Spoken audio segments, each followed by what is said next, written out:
Coming up on Kizmet. I was girding my loins and thinking, I'm going to be in trouble here. Welcome to the Kizmet Podcast, where we explore your world of post-divorce reinvention, connection, and your pursuit of passion. Join us as we navigate love's second act. Hi, everyone. I'm Kiz. Welcome back to Kizmet, Life and Sex After Divorce. The first series was an incredible exposure for me, really took me out of my comfort zone. And I had so much fun and gained so much insight and so many great comments and feedback that I decided to come in and explore this topic a bit further. And so season 2, we've got lots of vulnerability, power struggle with finances, the ripple effect of divorce across the community that we're all living in. Decided to start this podcast series a while ago when my own relationship broke down and it was very difficult for me to navigate. So here we are talking about how to survive and thrive through a late in life long-term relationship breakdown. So I talk a lot about grey divorce, which is the colloquial term for the breakdown of a long-term marriage. Here we go. New places, new faces, and lots of insights into grey divorce.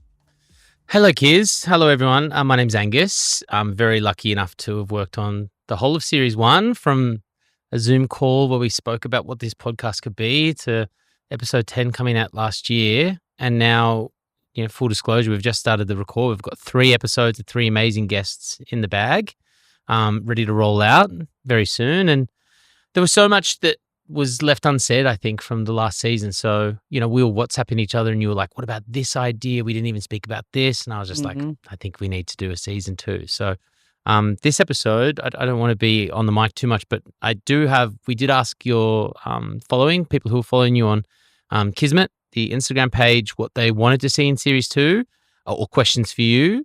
Can I send them through to you? Yep, please. First question comes from Leanne. How is your relationship with your ex-husband after airing the dirty laundry of your divorce? That's a question that I do get a lot. How's my ex about this?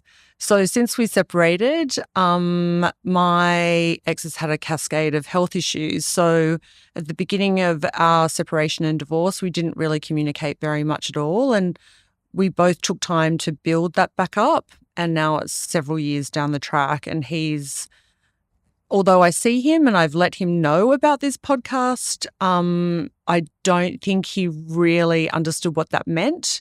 He's not that tech savvy. I mean, I'm not either. So we're kind of aligned in that way, but probably less than me. I'm a bit obsessed with podcasts and I'm not sure that he listens to them, or certainly hadn't when we were together.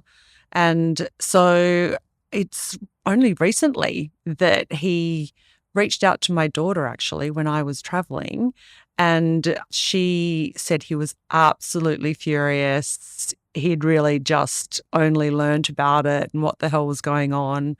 And Gabby said to him, look, you need to talk to Mum about this. So the next time I saw him in the dog custody handover, I was girding my loins and thinking, I'm going to be in trouble here. And it was never mentioned. So it's an interesting question that I can't really answer. How does he feel? He's expressed anger to some people and surprise, although I did let him know about it. But yeah, there's been no conversation between us about it, so I can't answer directly.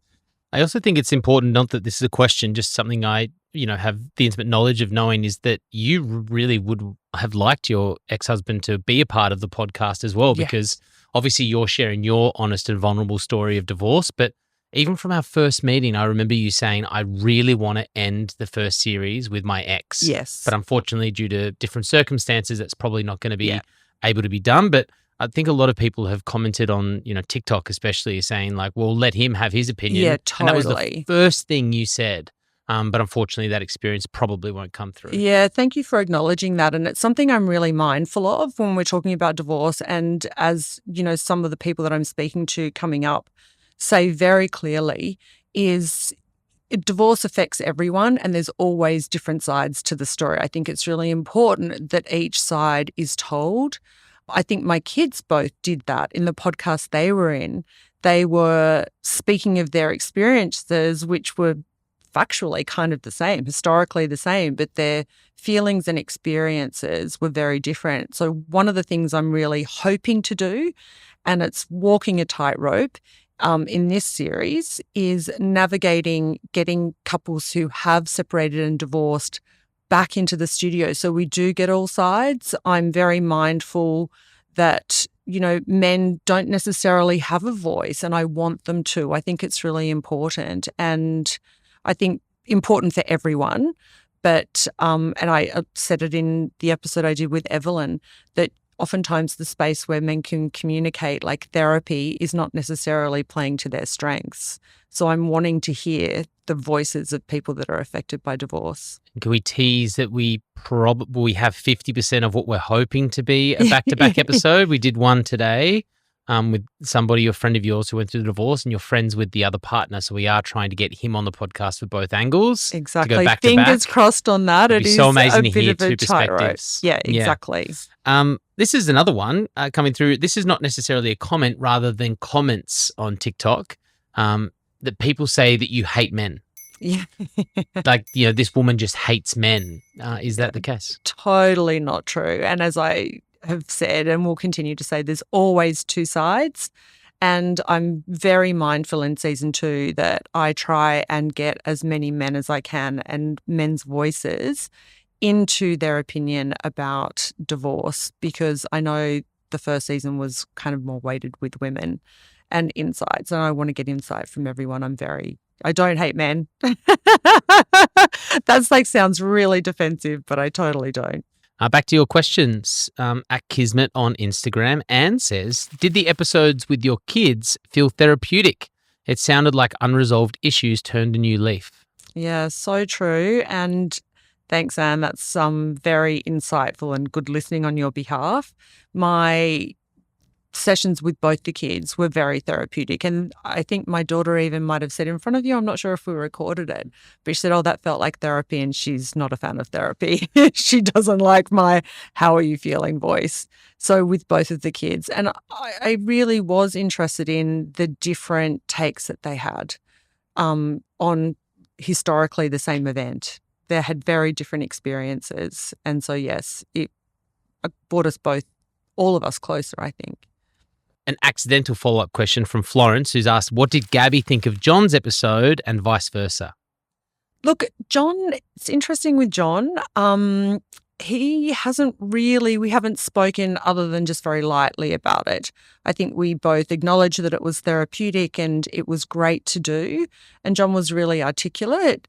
Gabby, on the other hand, was a little bit frustrated because John's storytelling of what happened historically to them both was quite different from hers. So, for example, she didn't remember conflict in the house. And it's interesting whether he was more sensitive to what was going on. So that's to my point. There's always two sides to every story. Yeah, and they say, the truth is somewhere in the middle. Yeah. Yeah. Paul asks, a male, wow, listen to the podcast. Paul asks, have you found love since the podcast, or has it opened your eyes to new possibilities? I have not found love. I definitely felt love, and I'm very aware of the new feelings of love, all of the hormones and chemicals that run through your body and those feelings of elation, and this person totally gets me. I've had that. I've had great dating experiences, so much fun. Not where I expected to be at this age, but I'm certainly embracing it. So I've had great experiences and great love affairs, but do I have a love at the moment? No, I'm super intimate with my friends and the people around me. I have great close relationships, but nope, there's no men's. Lisa, through your DMs, has asked, what was it that gave you such courage to create such a vulnerable podcast without a profile? I think she was like a public profile. Yeah. I think, and just to give you credit, we're lucky enough to work with a lot of creators and a lot of businesses that make podcasts. And I just remember your first, which you'd written, your first piece to camera, which was explaining what grey divorce was. And I just went, wow, this is a real podcast that I know is like. I know you said that. Well, I was like, do you say that to all your No, I podcast don't. makers? No, and there's still a very minute amount of people that I've just seen without that profile or public speaking experience Which was to the other walk in part and of the just question. nail that introduction. I'll still remember that. I still remember sitting there and just going, "Wow, this is really something." I remember I called up really Apple grateful. Podcast straight away. I'm like, I got one that we can promote. Which actually that brings me into something that, I do get asked a lot. How did you, without a public profile, get the podcast promoted? And that was really, I can attribute that to you. And then that had this incredible cascade effect. So Spotify highlighted me in their relationships section. And so I got lots more listens. Thank you. And then a journalist for the Sydney Morning Herald, Lauren, who was fantastic, and reviewing new podcasts. And so she listened to mine and she reached out to me. And so I didn't have a public profile at all. The podcast came out, Lauren contacted me, and there was a really big piece. 2 pages. Yeah, which shocked me because, look, I wasn't, and I'm learning about media and I'm learning about communications. You're not necessarily told when a journalist interviews you how it's going to be portrayed, which you hear from celebrities all the time. I didn't know I was going to look like that. And so there was some fear around that. I thought it might have been this tiny little article on a Tuesday with no photos, but it was a big spread and it got me a lot of traction, a lot of exposure, and it's had a cascade effect. Yeah. Yeah. Multiple appearances on the morning show. Yeah, the morning show. I've been writing for Women's Health and doing some other articles. So it's been a really interesting and, my goodness, say yes, walk into a podcast studio and here I am. Well, it's a Series testament 2. to you. I mean, the content, we've got our business has a great relationship with Spotify and Apple, but if the content's not great, then there's no point in promoting. I remember, and shout outs to Prithi, who works at head of Australia Spotify. She's like, yes, I'll have a listen. And she actually created a new category. Yeah. Because it wasn't in relationships. I think she called it breakups or divorce. And she created a full new relationship category for yours. And you were there highlighted. So just everything worked out really well. I'm super grateful. Thank you. The next question comes from Steve. What's been the hardest part about being so vulnerable and personal on a platform like social media and this podcast? Yes. So, as I've spoken about a little bit earlier, and you asked me in one of the questions, social media has been a huge challenge. And when I first opened TikTok and Instagram and read negative comments, that kind of floored me because my intentions are so, I'm well-intentioned, very well-intentioned. I'm keen for anyone who's going through divorce, whether it's the couple themselves, the man and the woman, or whether it's children or their friends. Everyone seems to have an effect of divorce. And so I wanted to really let people know just how to navigate it. And so the man hate and the negative comments, but I've just decided to roll with it. I think, if you really know me, I know who I am. And I certainly know who I am more from going through the divorce.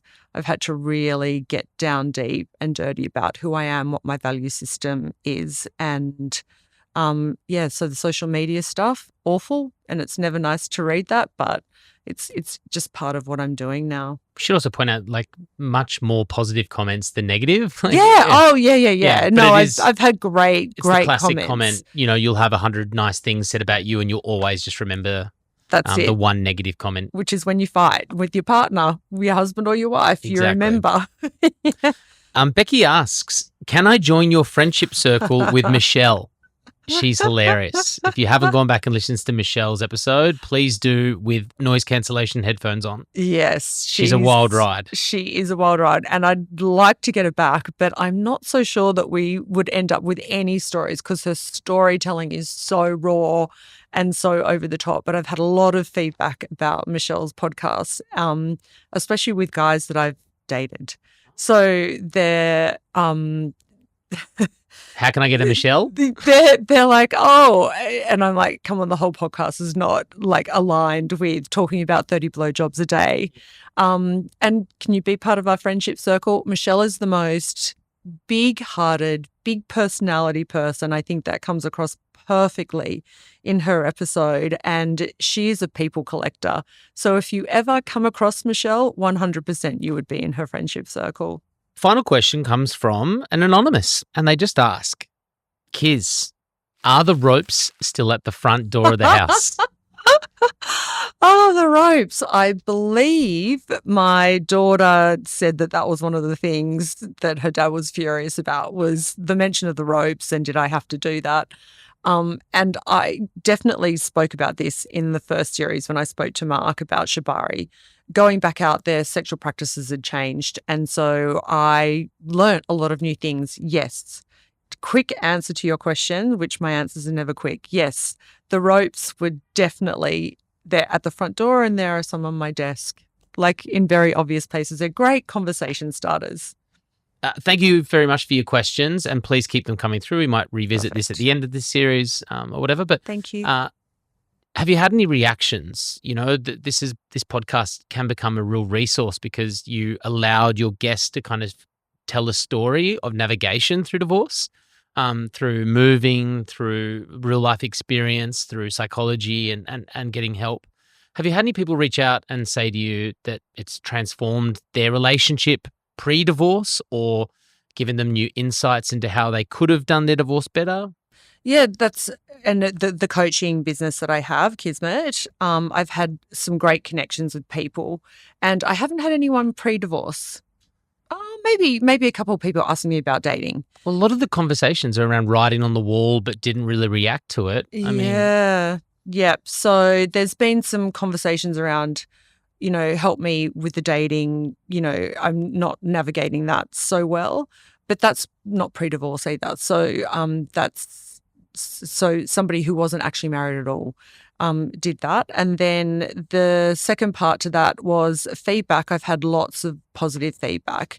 They're really, from what I understood and what I researched, I couldn't find information from a very, colloquial, how the dating apps work, through to more psychological base. And so hopefully this and series 2 will bring together more of what you need to know if you're trying to get through this tricky time. And the final question, I forgot about this one. It does come from Jess. Thank you, Jess. When is series 2 coming?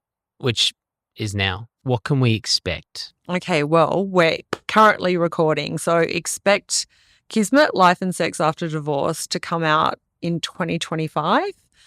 We've already interviewed a few guests and really, really interesting, talking about financial arrangements as you're preparing to separate and divorce, and then what to do afterwards. That's a really lovely conversation with an accountant who has this great personality. So that's a biggie. Talking separately in a different episode about the ripple effect of divorce through generations.